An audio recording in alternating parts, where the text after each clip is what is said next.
গ্রাম বেরি খাই বাবা, ভিক্ষে করে খাই। আমি 4টা বই করছি বাবা। আমি আমার ছেলে মেয়ে নেই, আমার কেউই নেই, আমার সবাই জানে আমার কেউ নেই। সেই সম্মতি করছি, সেই 4টা বই সম্মতির টাকা আমাকে দেয়নি। আমেনা বেগম ভিক্ষার ঝুলি থেকে 1 বছর ধরে জমিয়েছিলেন 20,000 টাকা।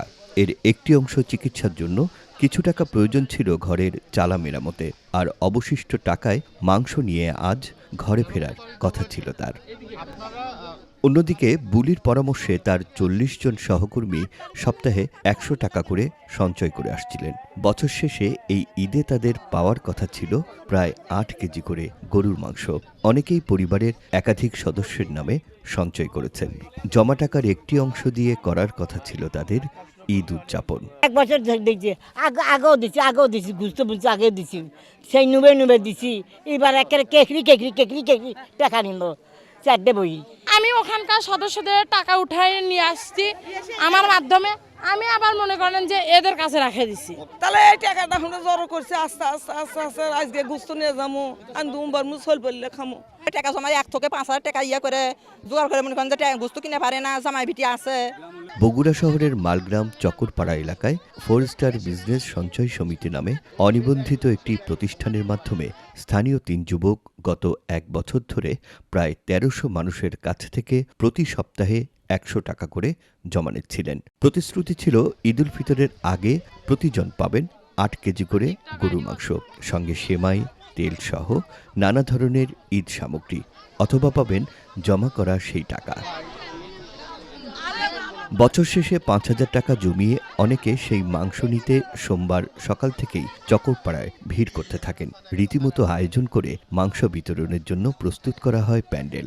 বাড়তে থাকে মানুষের ভিড়, কিন্তু আকরাম হোসেন, শাহিন ও আব্দুল হাকিম নামে সেই 3 যুবকের দেখা নেই। আসেনি কোনো গরু, নেই কষায়ও। আমি শখ করে হাতের কাজ করে কিছু করে জমাচ্ছিলাম যে বছর শেষে কিছু হলেও তো পাবো, আবার উপকৃত হবো আর কি। 2 দিন বাদে আমাদের ঈদ, তাহলে আমরা এখন কি করবো? 200 টাকা যা পাইছে যে কালকে কিস্তি আজকে কিস্তি, এখন সামনে কিস্তি 2টা বন্ধ, তাহলে আমরা খাবো রাখি। স্থানীয়রা জানান, সঞ্চয়কারীদের প্রায় সবাই দরিদ্র পরিবারের সদস্য। বছরে অন্তত একটি দিন একটু আনন্দে কাটানোর আশায় বছর জুড়ে কষ্ট করে এই সঞ্চয় করে আসছিলেন তারা। 750 বইয়ের সমিতি করে এক একজনের 5,000 করে টাকা গচ্ছিত রাখার পরে সেই টাকাগুলো নিয়ে তারা আজকে গোস্ত দেওয়ার কথা বলে তারা এখন পলাতক। ফোনে কথা বলছে আমার সাথে যে কি খবর হাকিম, গোস্তের টাকা কি করবা, টাকা দেবো না গোস্ত দেবা, করতে কালকে গোস্ত দেবো, এই কথা আমার সাথে কথা বলছে। করার পরে আজকে সকালবেলা ওটা শুধু পলাছে ওরা 3 ডে।